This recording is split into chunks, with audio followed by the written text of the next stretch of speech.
2024 की भारतीय फिल्मों की बात करें तो नो डाउट इस साल हर इंडस्ट्री में कुछ बहुत अच्छी फिल्में देखने को मिली हैं। इनमें कुछ थिएटर रिलीज थी तो कुछ ओटीटी पर रिलीज हुई। लेकिन मलयालम फिल्म इंडस्ट्री ने पिछले कुछ सालों में अपने कंटेंट से पूरे देश का ध्यान अपनी ओर खींचा है। वैसे तो 2024 में मलयालम फिल्म इंडस्ट्री ने सबसे ज़्यादा हिट फिल्में दी हैं, लेकिन हम बात करेंगे टॉप 10 ऐसी बेंचमार्क फिल्मों की जो अपने अनूठे कॉन्सेप्ट के कारण याद की जाएंगी। वेलकम टू पलट तेरा ध्यान किधर है।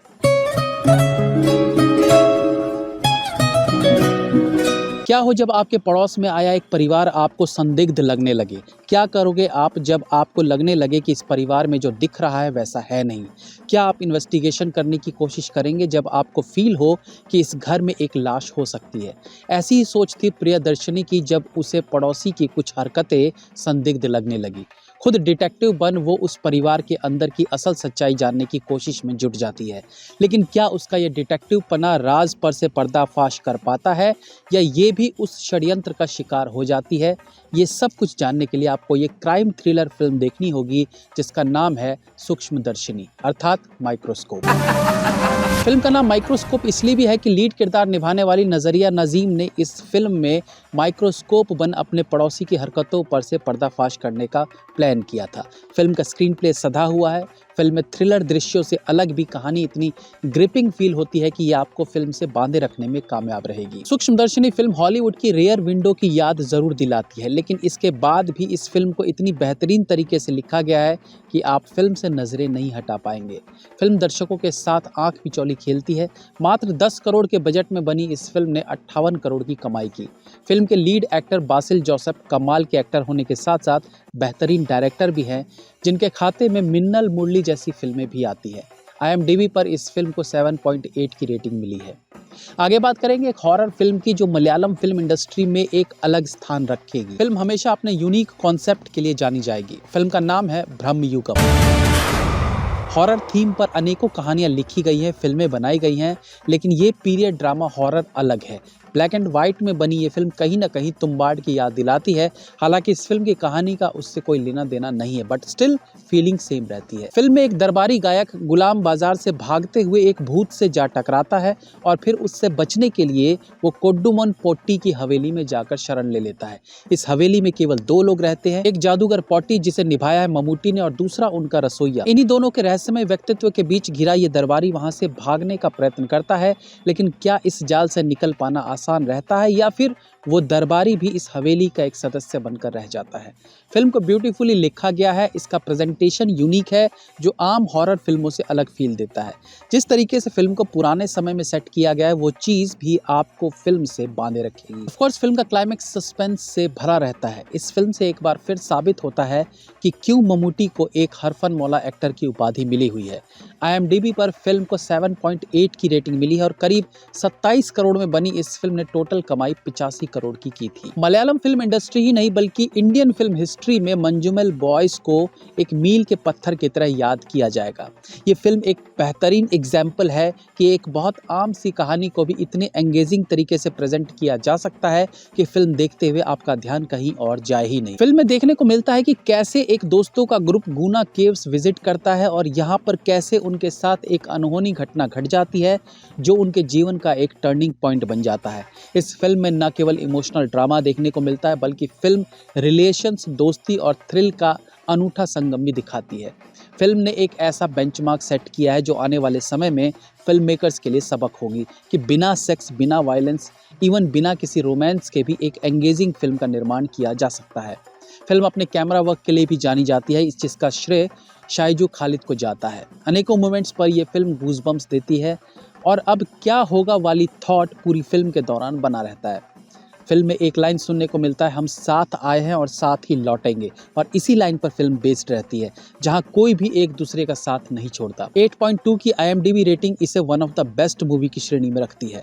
20 करोड़ के बजट में इस फिल्म ने वर्ल्ड वाइड करीब 242 करोड़ की कमाई की, जो अपने आप में एक बहुत बड़ी उपलब्धि है। क्या होता है जब केरला का एक मजदूर अपने परिवार के लिए पैसा कमाने के उद्देश्य से गल्फ कंट्री जाने का मन बनाता है और उसके साथ कुछ ऐसा घट जाता है कि वो रेगिस्तान का गुलाम बनकर अपने जीवन के कई सालों की बलि चढ़ा देता है।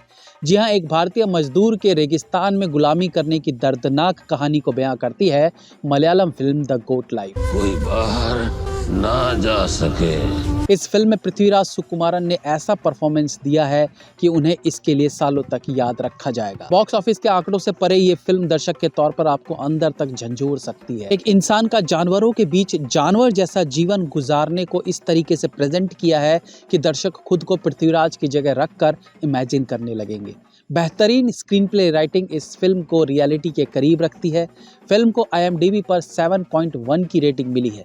नो डाउट ये फिल्म आपको एक अलग एक्सपीरियंस से रूबरू करवाने का काम जरूर करेगी। जब मलयालम फिल्म्स की बात आती है तो नो डाउट अद्भुत कलाकारों का एक बाजार देखने को मिलता है और इसी बाजार का एक नायाब हीरा है फहाद फासिल। ये कलाकार किसी भी किरदार को जीवंत करने का मादा रखता है।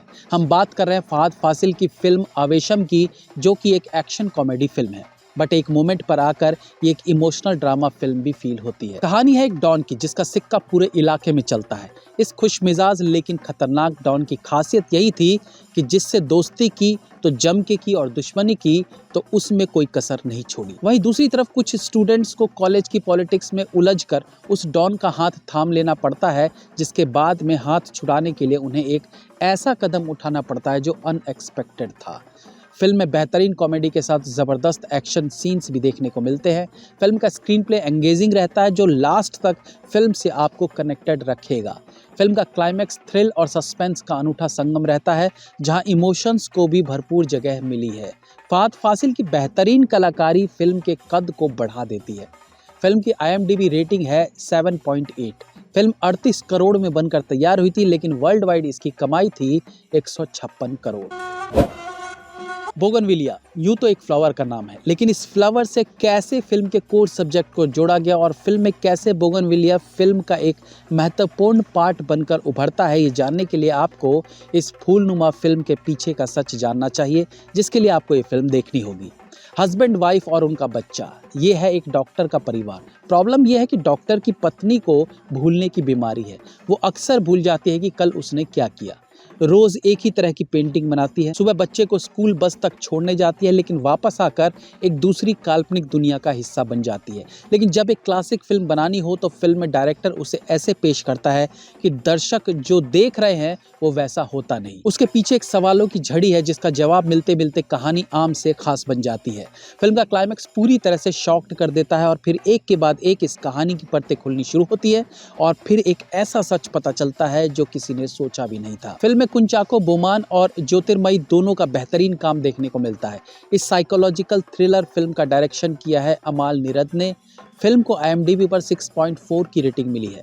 फिल्म की कुल लागत है 20 करोड़ और वर्ल्ड वाइड 40 करोड़ के आसपास ये कमाई करने में कामयाब रही, लेकिन कुछ फिल्मों को बॉक्स ऑफिस से नहीं आंका जाना चाहिए। मेरी पेंटिंग्स के पैसे आखिर देता कौन है? अनुराग कश्यप को जब बॉलीवुड में डायरेक्टर के तौर पर मन मुताबिक काम करने का मौका नहीं मिला तो उन्होंने साउथ फिल्म इंडस्ट्री में एक्टर के तौर पर धमाल मचाना शुरू कर दिया।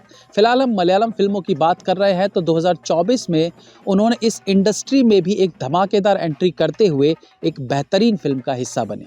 फिल्म का नाम है राइफल क्लब। आम फिल्मों से एकदम हटके इस फिल्म की कहानी है कुछ बूढ़े जवान लोगों के एक क्लब की जो एक ही फैमिली के हैं, बट गन्स से उनका बहुत पुराना नाता है। राइफल से उनका प्यार और राइफल चलाने की उनकी तेज धार उन्हें आम फैमिली से अलग करती है। यहाँ छोटे से बड़ा हर कोई शिकारी है। ऐसे में जब इस क्लब का सामना एक डॉन से होता है जिसके दोनों बेटों की मौत का कनेक्शन इस परिवार से है, तब शुरू होती है गोलियों की रासलीला और शुरू होता है एक्शन और ड्रामा। ये फिल्म एक यूनिक सोच के साथ बनाई गई है। Of course film larger than life है, बट जिस तरीके से कैरेक्टराइजेशन किया गया है, जिस तरीके से डायरेक्टर दर्शकों को ये बिलीव कराता है कि ये सब रियल है, वो इस फिल्म की यूनिकनेस को दर्शाती है। फिल्म में बेहतरीन एक्शन देखने को मिलता है, वहीं एक्टर्स द्वारा भी बेहतरीन परफॉर्मेंसेस देखी जा सकती है।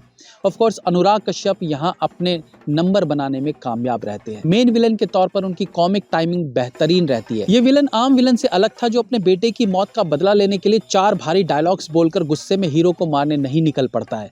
गुस्सा इसकी आंखों में भी रहता है, बट वो सीधे तौर पर नहीं दिखता। कुछ कॉमिक सीन दर्शकों की नजर में इस विलन के व्यक्तित्व को थोड़ा विस्तृत करके दिखाने का काम करती है। 10 करोड़ के बजट में बनी इस फिल्म ने अभी तक 30 करोड़ का बिजनेस कर लिया है। IMDb पर फिल्म को 7.2 की रेटिंग मिली है। जब best murder mystery thriller films की बात आती है तो मलयालम फिल्म इंडस्ट्री इसमें बहुत आगे है। इस श्रेणी में 2024 में एक फिल्म बनी थी अन्वेषिपिन कंधेतुम, जिसमें टोविनो थॉमस एक पुलिस इंस्पेक्टर का किरदार निभाते हुए एक मर्डर मिस्ट्री को सॉल्व करते हैं। फिल्म का इन्वेस्टिगेशन पार्ट छोटे बड़े ट्विस्ट एंड टर्न से भरा रहता है, जिसके कारण कहानी एंगेजिंग रहती है और दर्शक फिल्म से लास्ट तक जुड़े रहते हैं। फिल्म में 2 मर्डर्स की गुत्थी को सुलझाते देखा जा सकता है।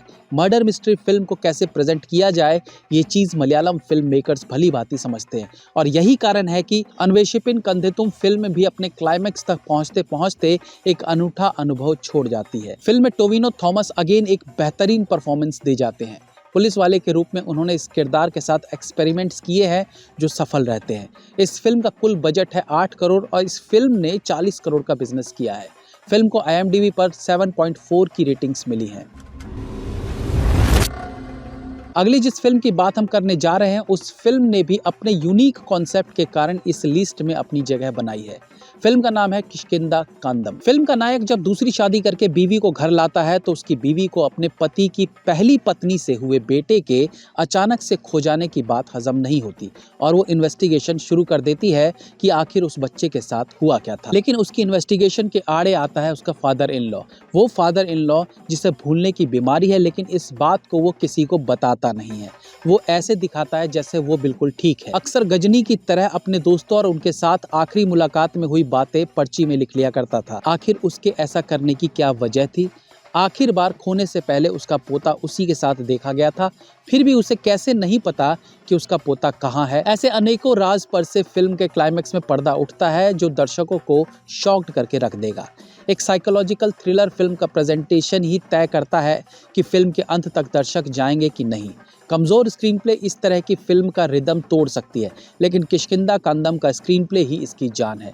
सटीक स्क्रीन प्ले फिल्म को एंगेजिंग बनाए रखने में कामयाब रहती है और क्लाइमैक्स तक असल सच्चाई को गेस करने का मौका नहीं देती। 7 करोड़ के लो बजट में बनी इस फिल्म ने केवल बॉक्स ऑफिस पर 77 करोड़ की कमाई की।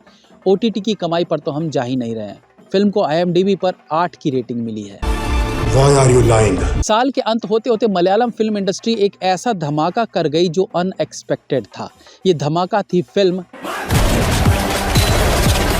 ये ऐसी फिल्म थी जो स्वीट पॉइजन की तरह धीरे धीरे लोगों के दिलो दिमाग में चढ़ती गई और उसके बाद फिल्म के लिए पूरे देश में ऐसी दीवानगी देखी गई कि फिल्म ने इतिहास ही रच दिया।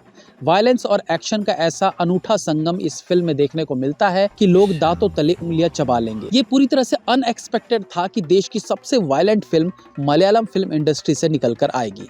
कहानी मार्को की है जिसे गैंगस्टर ने बचपन से पाला है।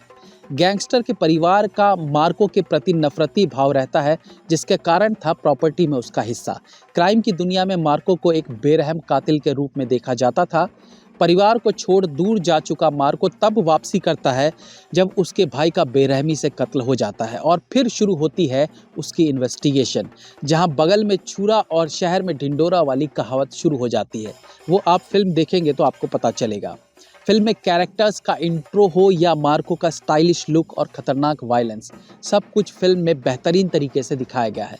वायलेंस की बात करें तो ये सारी सीमाएं तोड़ देती है। आपकी सोच से परे इस फिल्म में वायलेंस देखने को मिलेगा। फिल्म में उन्नी मुकुंदन का स्टाइलिश लुक और उनकी एक्टिंग के साथ साथ उनका एक्शन सीन हमेशा याद किया जाएगा। ऑफ कोर्स लास्ट के कुछ मिनट्स में कबीर दुहान सिंह की एंट्री फिल्म को वजनदार बना देती है। खून से लथपथ होने के बावजूद ये फिल्म दर्शकों को सेटिस्फाई कर रही है। फिल्म को IMDb पर 7.5 की रेटिंग मिली है। वहीं बजट की बात करें तो फिल्म कुल 30 करोड़ में बनी है और अभी तक ये फिल्म 100 करोड़ का आंकड़ा पार कर चुकी है। तो ये थी 2024 की कुछ ऐसी मलयालम फिल्में जिन्होंने एक एग्जाम्पल सेट किया है कि अच्छा कंटेंट बजट का मोहताज नहीं होता और क्रिएटिव डायरेक्टर लो बजट में भी अपना परचम लहरा सकता है। आपने ये फिल्म देखी है तो ज़रूर बताइएगा कि इनमें से आपकी फेवरेट फिल्म कौन सी है। Be safe, have fun. मिलते हैं अगली बार फिर किसी नए एपिसोड के साथ। तब तक के लिए